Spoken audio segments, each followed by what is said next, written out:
I'm Mark Schumann, and thank you so much for being here this morning and talking about a topic that I just have so much passion about, and it's how we find that inner communicator in every CEO we work with, and how we manage the ego of that communicator so that we can free that inner communicator to come out. And I'm here talking about this because I've been lucky over all these years to work with the good and the bad and the really ugly, and to be beat up by a few and to be inspired by a few and to learn from many. And I hope to share that over the next hour, because I believe that of all the things that we contribute to the organizations where we work, there is nothing more important than how we help, how we coach, how we inspire, how we coddle a CEO to connect with employees. It is so fundamental to the employee experience, to employee engagement,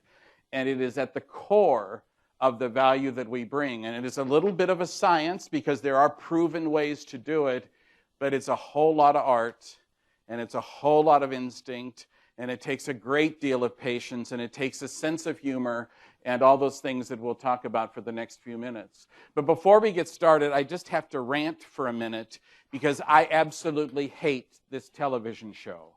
I hate it. I hate it.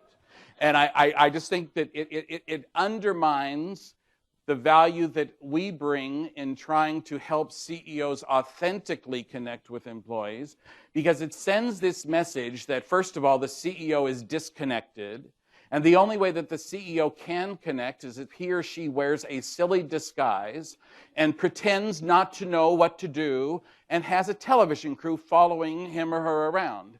And then they cry before the final commercial. And if you notice, after they cry, and sometimes the family cries, then the employees cry, and the CEO gives them a lot of money and states a whole lot of policy that I'm sure causes the HR people to just go crazy, because they can't possibly do that for everyone except the lucky ones who were lucky enough to be on the show.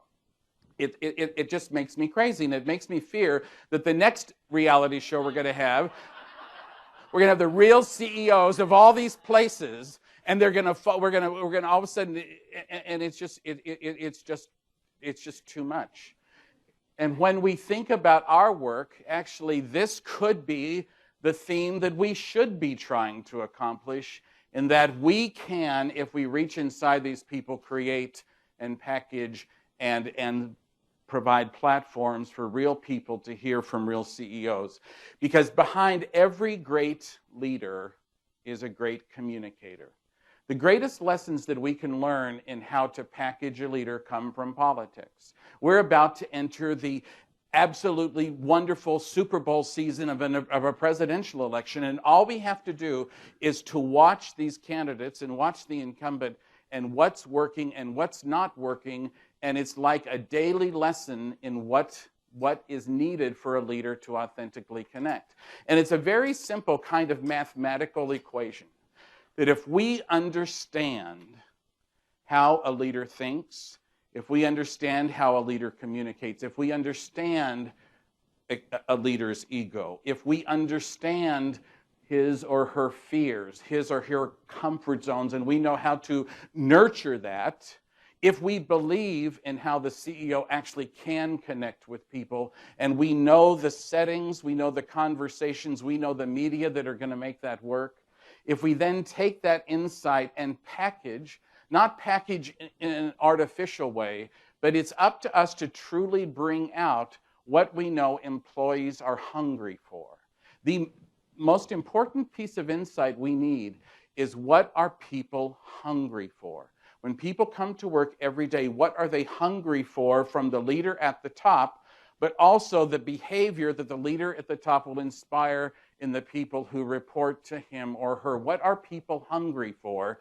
And we take that and we package so that ultimately we can create the connection that people want, but we also have to learn how to feed the ego. CEOs are just not normal people. They're not. They believe sometimes they are who they are.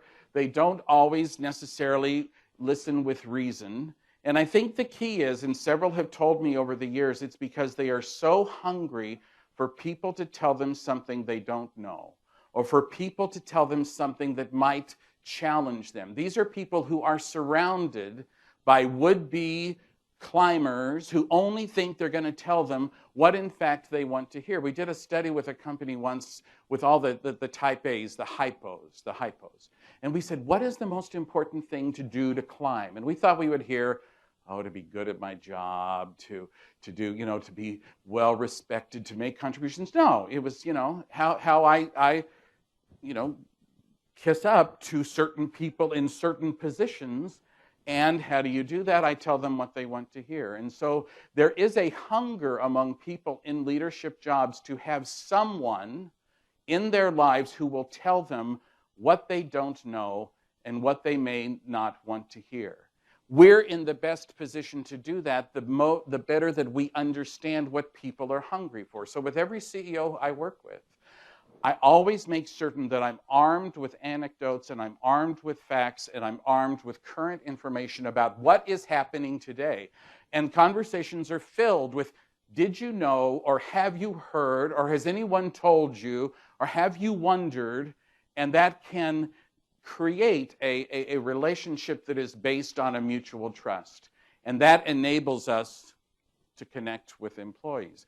It's kind of ironic, but there was a time in every CEO's life where this came naturally. So many of them, if they started companies or if they worked in certain divisions of companies, they understood conversation. They understood small. When you talk with CEOs about when they were a manager for the first time, they light up. And they say, I had 8 people working for me, and we were just, working against the odds, and we didn't know what to do, and I got people in the room, and I got them excited. But then they climb to these higher elevations, and they start to assign other people to do what should come naturally to them.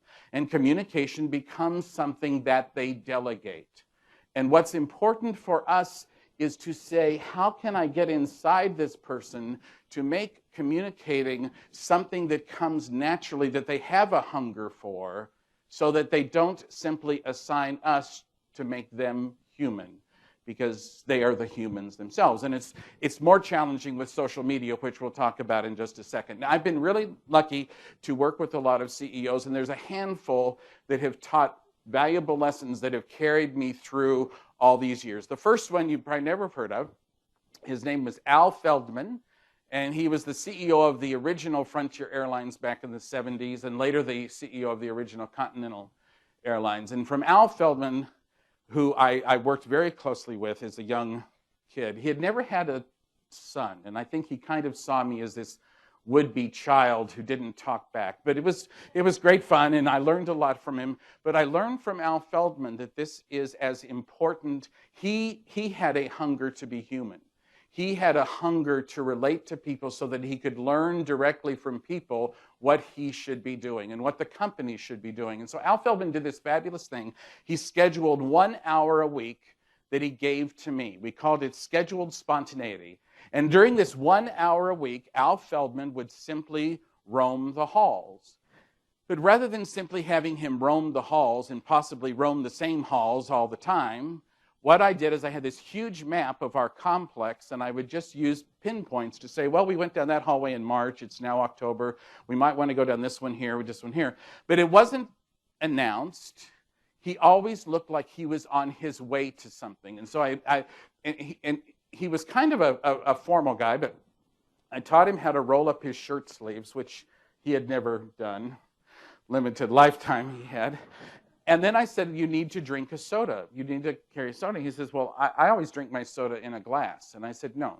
We don't walk the hallway with a glass. You walk the hallway, and in these years, it was with a bottle. But I said, walk the hallway, and you're on your way from point A to point B, and you just stop to say hello to people. You don't make it a big deal, but they will remember. And what we need to do is we need to understand well enough how people talk amongst themselves and the grapevine that they feed so that we can feed it. And that's absolutely the same idea that goes behind how we use social media. Well, Al Feldman, I had done my thesis at Frontier on how a CEO inspires a company culture. And this was the 70s. We didn't talk about corporate culture. It was, kind of an avant-garde topic. And I was studying him, and I noticed he was Canadian. And, Canadians have that lovely way they raise the ends of their sentences, like, are you having a good day? Isn't it a lovely day? And so I said, did you notice, Mr. Feldman, that everyone who works for you tries to talk like you? They're all coming in saying, hello, Mr. Feldman. We need to make more money. And they're all saying, I said, so I want you to do a little experiment. I brought out the ugliest yellow tie that has ever been made. And I said, I really had to look for this ugly tie. And I want you to wear it to your next meeting of your direct reports. I just want you to wear it. And he just, oh, this is really fun. It's like a science experiment. And I said, yes. So he comes in with this hideous tie that probably in the dark would be illuminated. And he comes in and he just conducts the meeting. He doesn't talk about his tie. The next week, they all had the same tie. And I'm sure that we completely messed up Macy's because they thought there was a run on yellow ties and they would have to order more. From Al Feldman, I had the chance to work with a fabulous man at Kimberly-Clark named Wayne Sanders.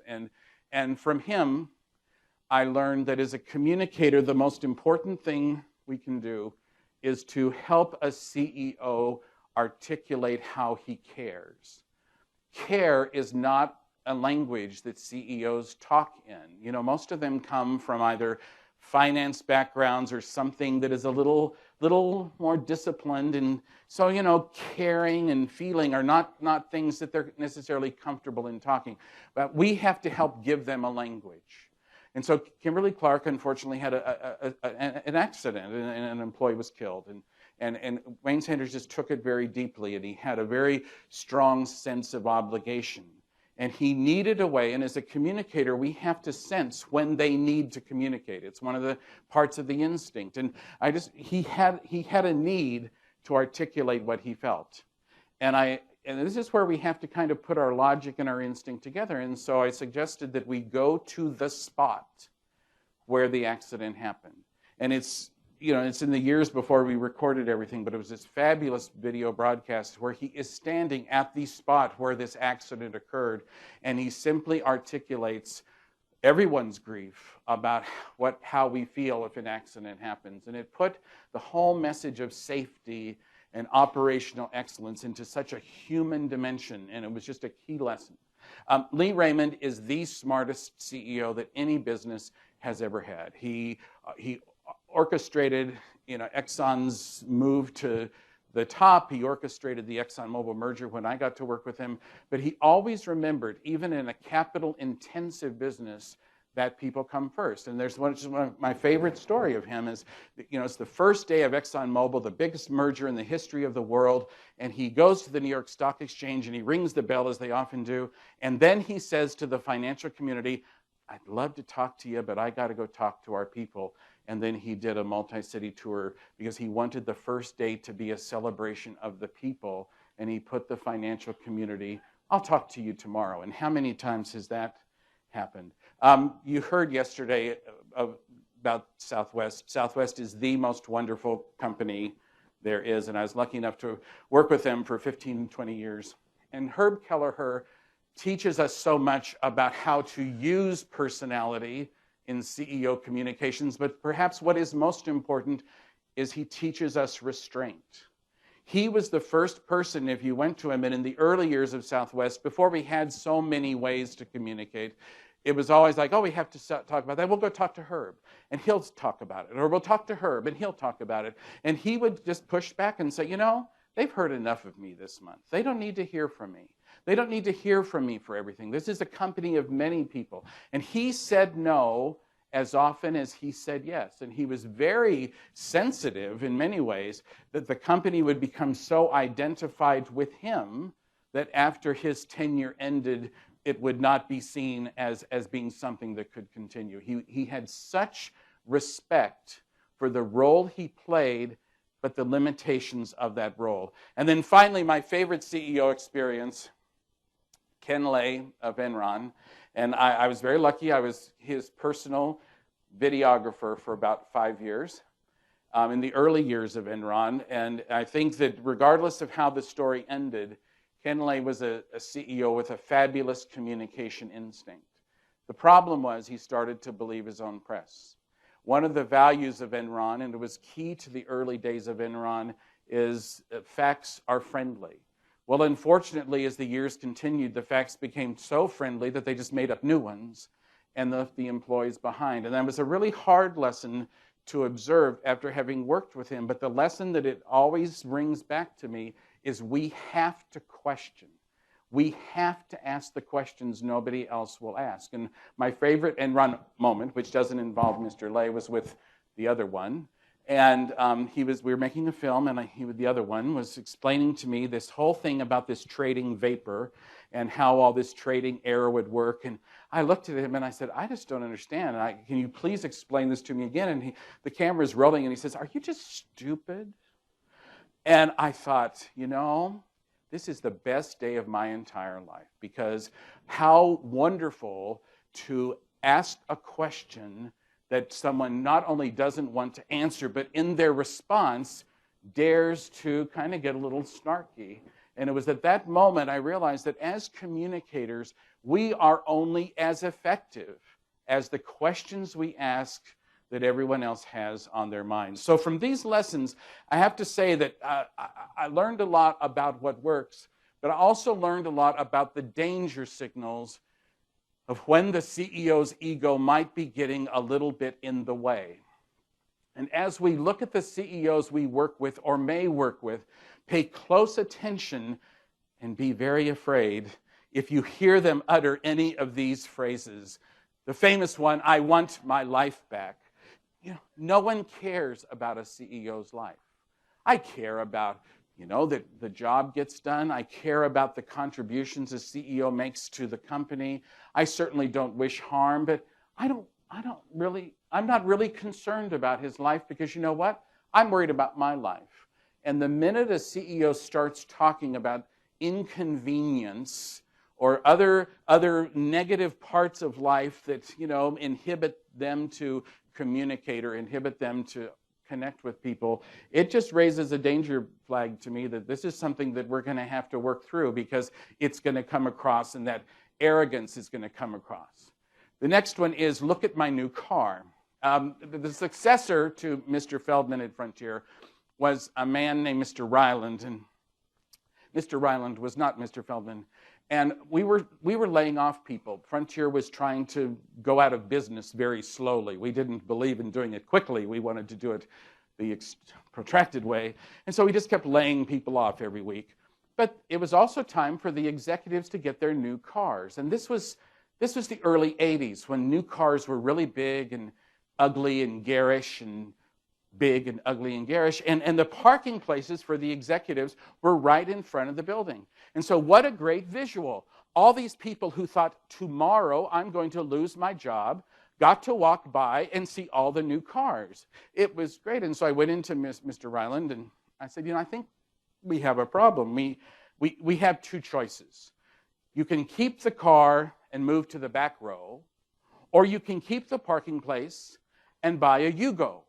You have the choice, but you cannot force these people who are fearing for their jobs and their livelihoods to walk by and see this large piece of metal that a family could live in. You just can't do that. And he looked at me and he said, have you seen my new car?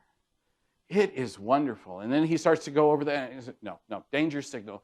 And we have to learn how to work around that. Mr. Ryland also uttered one of my favorite phrases when he walked through the lobby at 4:30 one day, as he said, on his way to a meeting. And he looked at 40 people waiting for the commuter bus, and he looked at them and he said, are you leaving so early? And it certainly undermined their sense of his interest and his respect for what they're doing. This is a real danger one to pay attention to. Our listening to people is critical not only for what we learn, but for how people engage. Last year there was a company, as many of us have been a part of, that did an annual engagement survey. And the survey results came back kind of weak. And they had dropped several points. Of course, you had to kind of look at the time frame. They had first polled people, or most recently, in August of 2008, when the world was wonderful. And in August 2010, the world was less wonderful. And that's going to have an impact. So they sent me around to ask people why the scores had changed. Well, nobody remembered filling out the survey. That was kind of a silly question to ask. But they were very open about just how life had changed. And their reaction was the executives got so busy trying to save the company that they stopped listening. And that we are much more apt to connect to a company based on how it listens than on what it says. And so I went back to the CEO and I said, I think we need to kind of rethink the next communication opportunity. No PowerPoint. And to tell a CEO he can't have PowerPoint is like, taking away his new car. I mean, what do you mean I can't have my PowerPoint and my entourage? And I said, no, you can't have your PowerPoint because you're going to walk into the room and you're simply going to say what is on your mind. And you're going to spend the first 15 minutes listening to people, and then you're going to respond to what they say.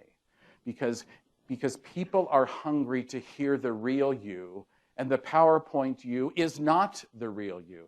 And so this CEO had always had these huge stages for his presentations. And the set designer, who has a set designer? The set designer came in and suggested fountains, left over from Cher. And there were these fountains, and then there was this turntable. And the set designer was actually suggesting that the CEO twirl around on this turntable. And I said, and what does this have to do with a message about austerity? And he goes, yeah, that's a good point. And I said, no, the stage has to go. The fountains, send them back to Cher. The turntable, send it to Les Mis. And we're going to simply put you on the floor. And so we created this kind of curved aisle through the audience. And he simply walked through and he talked with people and he listened. This was being broadcast around the world, so the pictures were awesome because it showed him on the same level with people. So and it's one of the upcoming danger signals, he made the mistake of telling his wife what we were doing. CEO spouses are very dangerous people. And so she says to him, here we have coached him, he's really into it, he doesn't need the PowerPoint, he doesn't need the cue cards, he's all set. And then she says to him, watch out so nobody trips you. And you're just wanting to send her a thank you note. And so you can watch on the tape now, he's walking along, otherwise he was absolutely great. But one of his lieutenants, and the lieutenants, can be somewhat challenging. And one of the lieutenants, when we were planning this road trip to go ask people what they thought and why engagement scores had dropped, the lieutenant says, we don't really need to talk to people because you know what? I hear everything that needs to be heard. And that means he hears nothing and he has no idea. A CEO who says, I write my own stuff, and then you read it and you have to smile. And actually, as long as you can work out the agreement that I will take the spirit of what you say, but we're going to put it in a tone and a voice that will connect with people, it's fine. But that is a danger signal because it means they're going to be somewhat proprietary. And then the ultimate one is my spouse or my partner has final approval. There's a lovely lady who's a CEO who we've all heard about who has a very, very attached husband. And we filmed her, and it was a marvelous interview. This business is in kind of a whole bunch of chaos and crisis that's been making the papers. And, it was her saying, I can't tell you every decision I'm going to make, but I can tell you how I think. It was perfect. We were in her mind, and it was just perfect, and she was just awesome, and I was so excited. And then she went home, and she showed it to him, and all he could say was, those bags under your eyes really don't look good. They shot you in the afternoon, didn't they? So she calls me up and she says, I hate to tell you this, we have to reshoot. And I said, we can't reshoot. It was life. It was spontaneous. And she said, oh no, I love what I said. I just need to reshoot it with better lighting. And so this was torture, to set up a film crew with a makeup artist with a huge spatula to put this stuff underneath her eyes. So really, she had no facial expression. It was just a mask. But she looked 20. And then she would say, okay, I like that sound bite that I said right there. Feed me those lines. It took 10 hours, and it's horrible. It's horrible. Because like she would say, and we really need to worry about the competition. Well, you know, that was at the end of a thought. You can't simply feed her the lines and have it come out. It was just, so anyway, that was one to really worry about. So we have to acknowledge, as much as we can laugh at the foibles of these folks, we do have to acknowledge three very simple things. Leaders have great potential to think big. And too many times as we communicate or help CEOs communicate, we only focus on the big thoughts. We only focus on the big strategies, and we don't focus as much on the potential that every CEO has the capacity to act small. It is how we manage that tendency that every leader has to be too rushed or too busy or too disinterested and think small, because as they act small, it will undermine how they think big. I do a lot of work in Houston. We had a few years ago a hurricane named Ike. It was I don't know if have you ever been through a real hurricane? You know, it's 8 hours of rock and roll, but it's not music, it's your house. And you know, you're tired and you have no water and you have no power and you're exhausted. And I was working for this company, and I said, you know, I called the client and I said, you know, I really think, this was on the Saturday after the thing happened on Friday night, I said, will you please, and maybe I pleaded too much, but will you please leave a voicemail message? Send the voicemail message to me and I'll make sure that it gets out. Just letting people know, you know, it was a tough night. You hope they're okay. You hope that everybody's fine. You know, get to work when you can, but I understand that it's tough. You know, what else would you want to hear from a CEO at that moment? He dares to say to me, will you write it out? I said, I just gave it to you. I will be happy to text it to you, but I have no electricity. I can't write it out and send you. And he says, you know, I'm sorry, Mark, I just don't work without a script. And I said, this is a simple message. Pretend it's a child. Pretend it's your neighbor. This is a simple message. He says, you know what, let's talk next week when the power gets back and we can, the message, it just slayed me. That he would so be caught up in his process that he wouldn't let life come through. We have to manage the ego so the inner communicator can come out. I was very lucky when I was in college to work in Washington, D.C. for a senator. And as I mentioned before, I think watching politicians is a daily classroom in how leaders should communicate and the difference that a communicator can make. I think we can look at our current president and we can see when he's good and when he's less than good.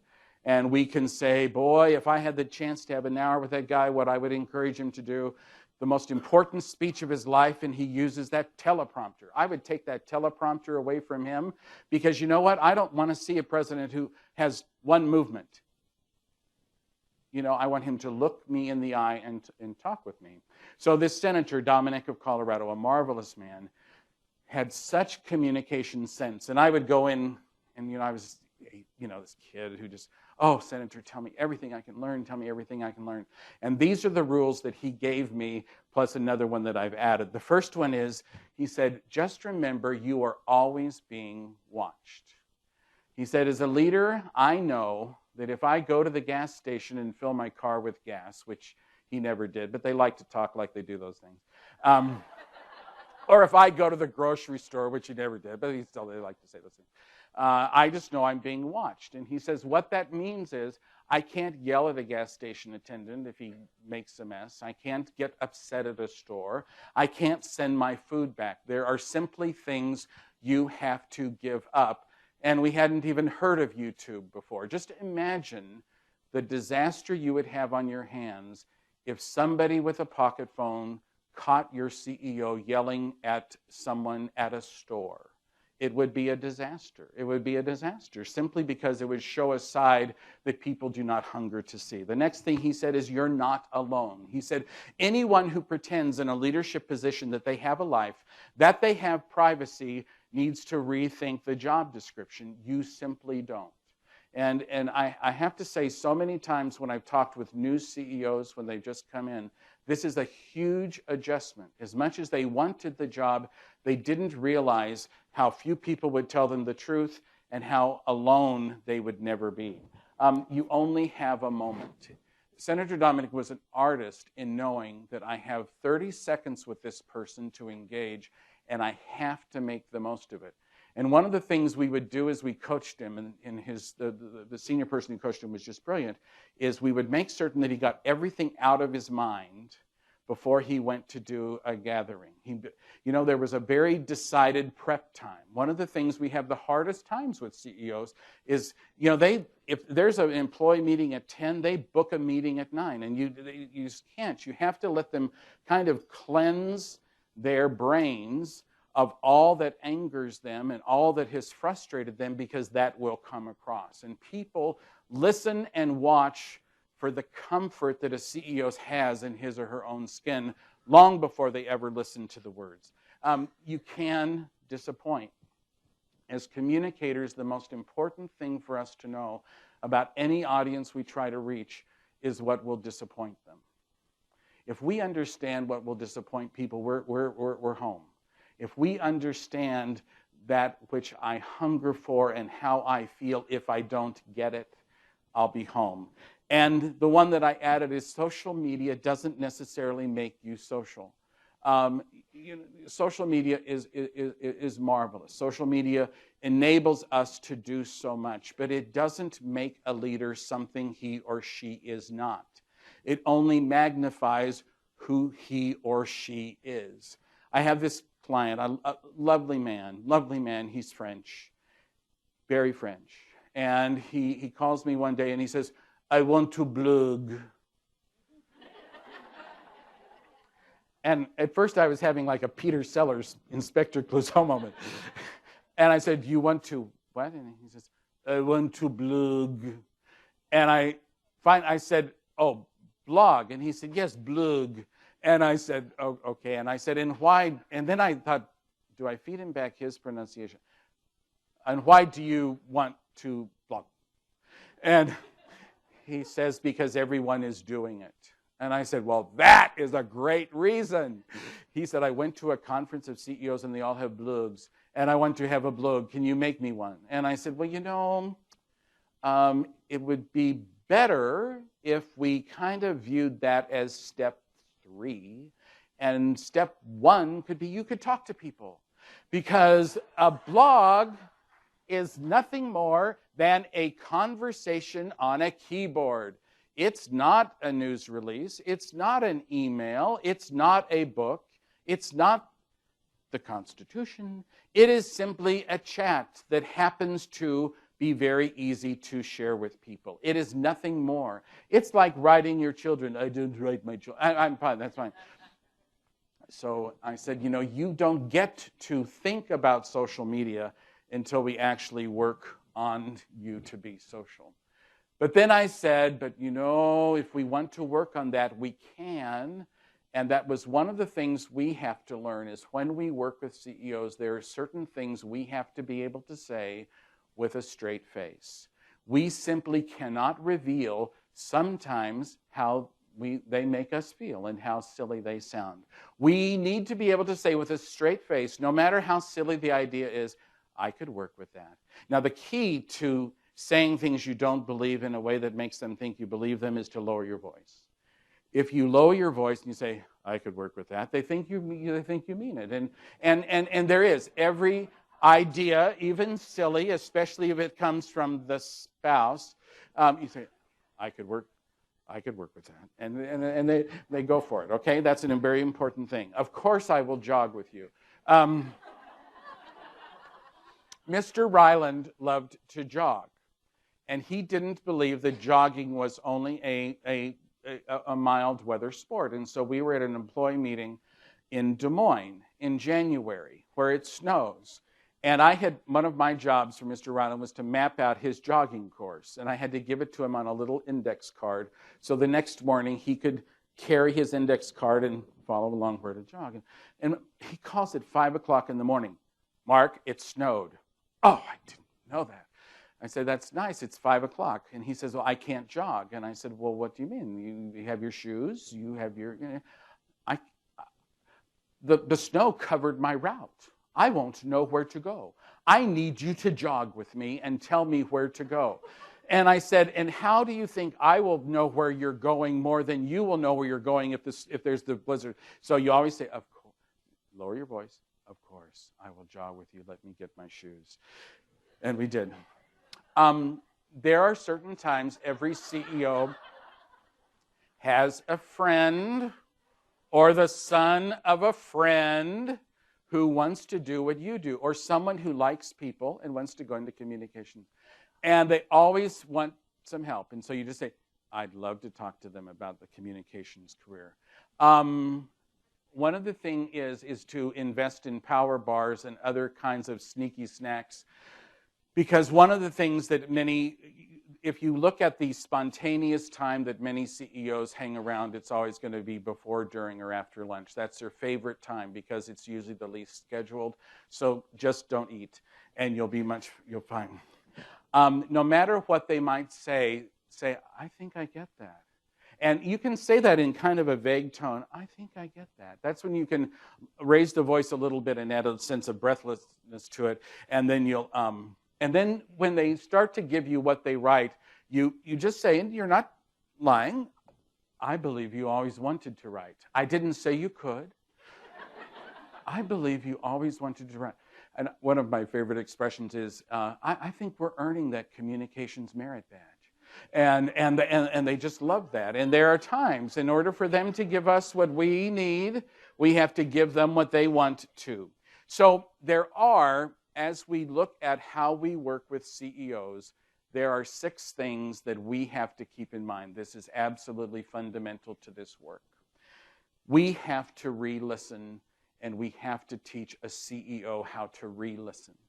And what I mean by that is that if we can help a CEO learn to listen in different ways for different things, a CEO will slowly begin to get the idea that what they want from me is more than numbers.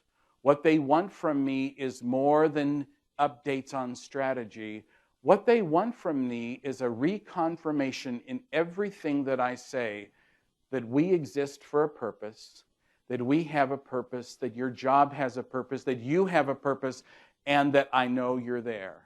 If we think about the simple things that people want, it all boils down to notice me, trust me, believe me, reward me, involve me. And that requires that CEOs listen differently. And one of the things that I'm really adamant about in doing these CEO sessions is, they're scared to death of Q&A. They're scared to death of it because Q&A means, they can't practice. And so I was doing this live broadcast with a CEO where it was beaming across the world to all their employees. And my job, after the makeup artist took a spatula and applied it to my face, was to kind of be the game show host. And I just said, okay, and our next question comes from Bolivia, and Bolivia asked this question. But I said, we're not going to have test questions because you'll be too rehearsed. I want it to be spontaneous. So we're just going to use 3 test questions to kind of get you warmed up. And, if we have a little lull in people calling in or emailing in, we'll use one of the test questions. And we had 45 minutes allotted for Q&A. You know how many people called in questions? None. So there I am making up people, making up topics, making up countries, I almost made up a hurricane, but that could be traceable.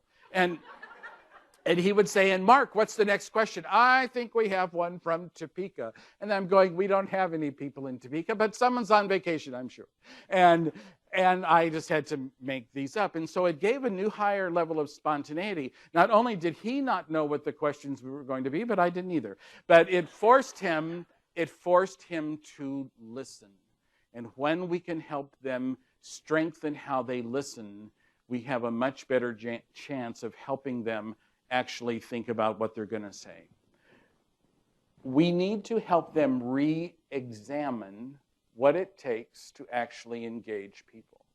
Perhaps the most dangerous tool that CEOs have is the traditional engagement survey, because it defines engagement in a very top-down way and measures what leaders are most interested in, which is, will you do your job under any circumstance, and how can I, help you do that?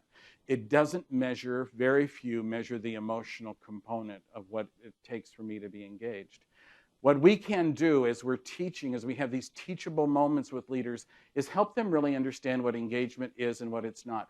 Engagement is not something I only feel every 2 years when you test me. Engagement is like any relationship. How many of us have relationships where 1 minute we love the person and the next minute we want to send them to the river with cement? It's just the way life is. And so part of re-examining is to help them see that engagement is a roller coaster and that every day people are on a different part of the ride, and that the more we listen, the more we can respond to where people actually are. Teaching a CEO how to reappraise his or her own Q score is imperative. They all get caught up in who they are. There's nothing more dangerous than a CEO who was on television yesterday or who had a story in the newspaper or decides to blog because they start to believe they are this communication creation. And part of the lesson from those who have been so good is that they create their own kind of self-regulation muscle where they know when they've gone over the top, or they know they've gone outside of their comfort zone. There is nothing more dangerous than a CEO who thinks he has to answer every question, because no CEO knows every detail. And so those who aren't willing to let other people participate in the discussion are going to be much more challenging to work with. There are times we simply have to repair things. And there are times when any CEO's communication is broken.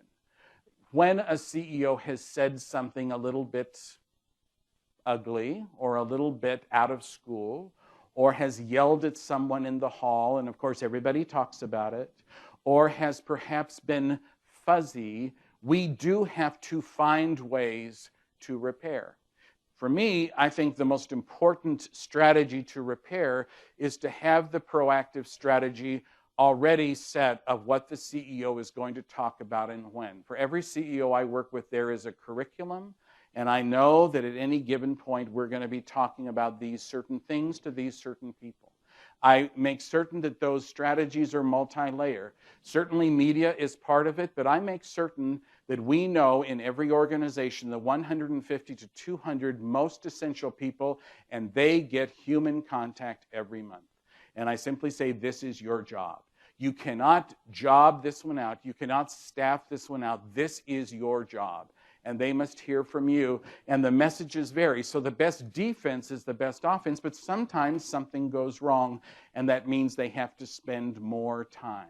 And that means that your best friend in life needs to be the CEO's assistant who's going to help you actually get into the door and get that time that you need, so that the CEO can reconnect if, in fact, there is damage to repair, and reignite when there are emotions that need to be addressed.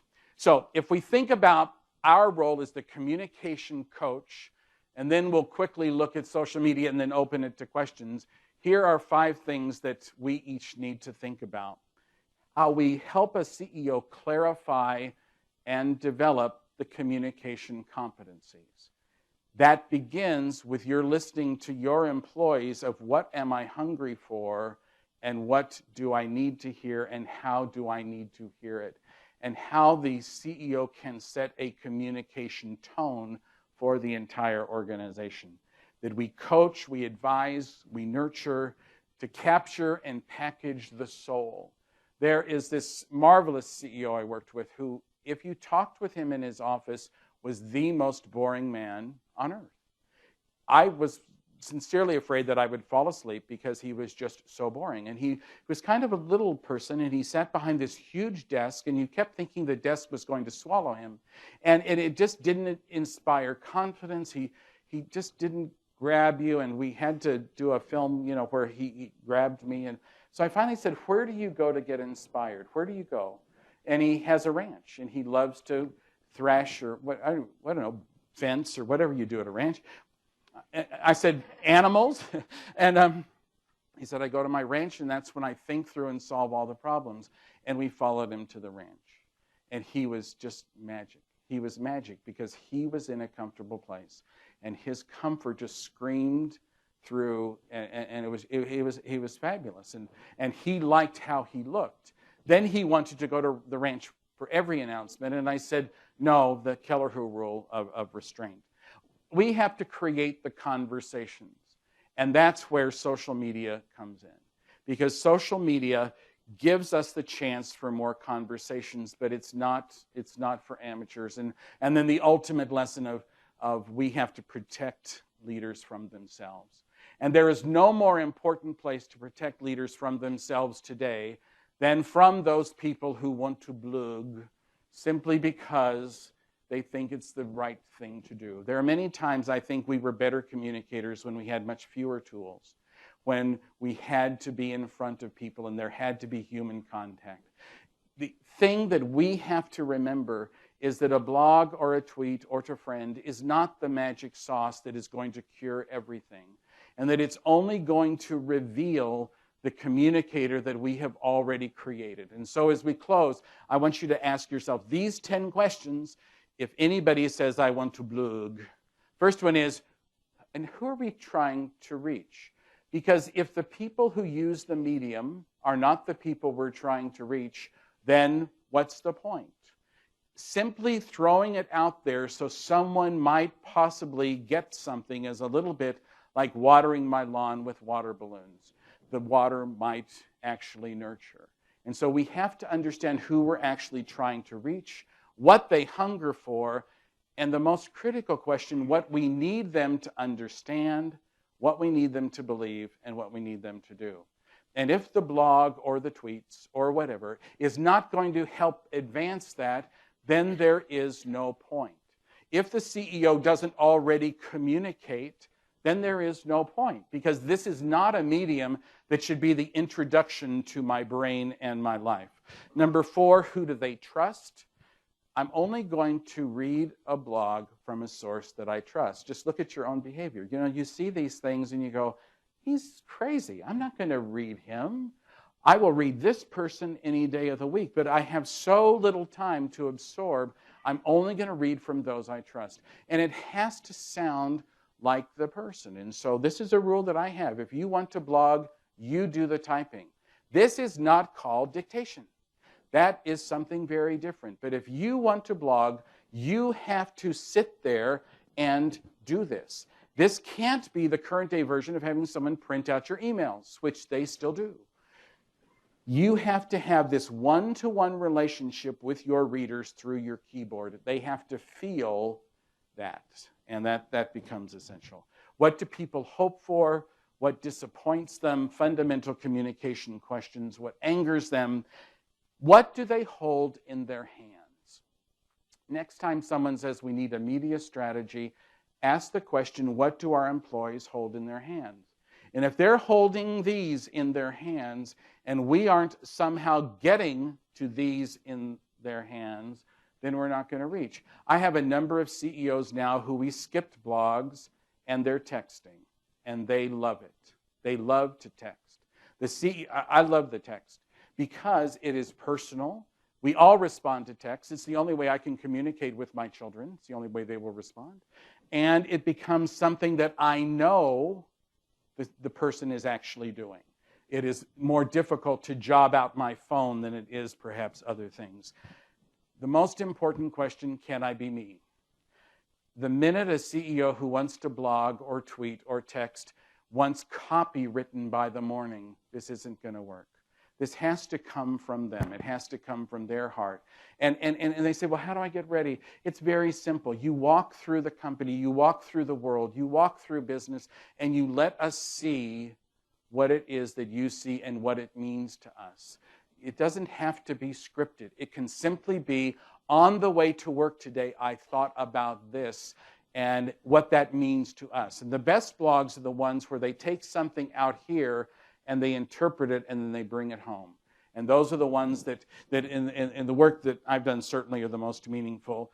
And the next thing that we have to ask ourselves before we recommend a blog is it going to make me crazy? And if the answer is yes, examine why it might make you crazy. And if, in fact, there are things you can do in that relationship with that CEO to help manage that. And so with that, I'd like to open it up for questions in our last minutes. I can't thank you enough. This is such an important topic, and I hope that you got some ideas and thoughts. And thank you so much to Reagan for the invitation to be here. It means a lot to me. Thank you. So, questions?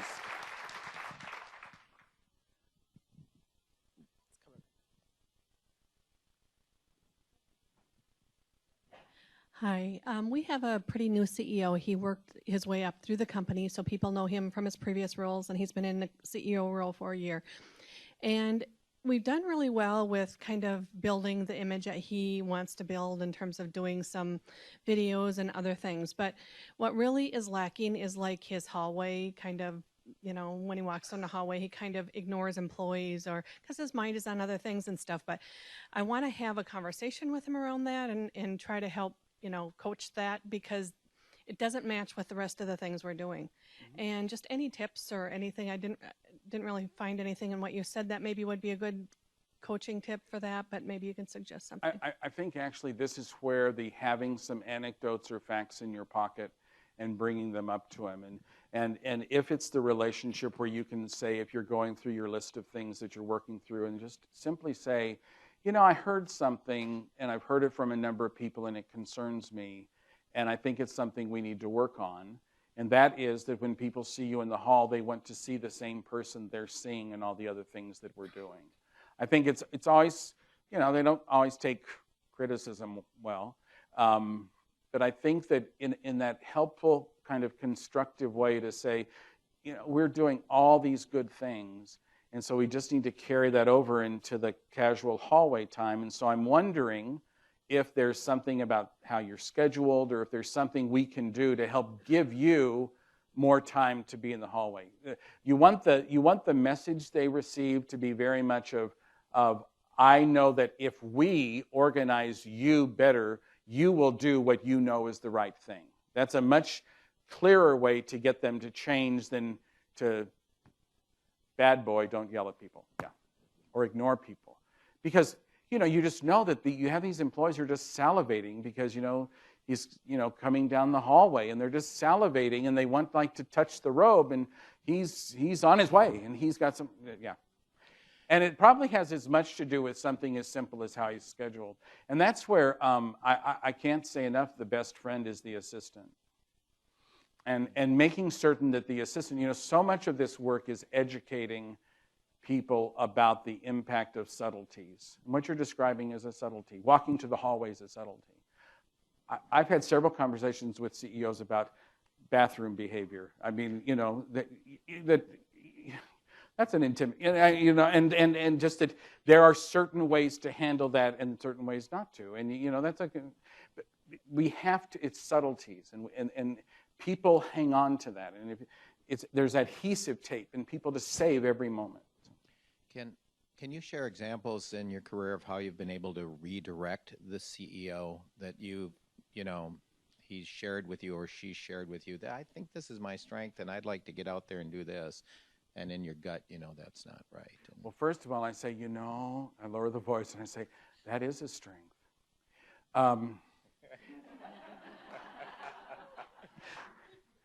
And you just smile and hang on the moment as long as you can.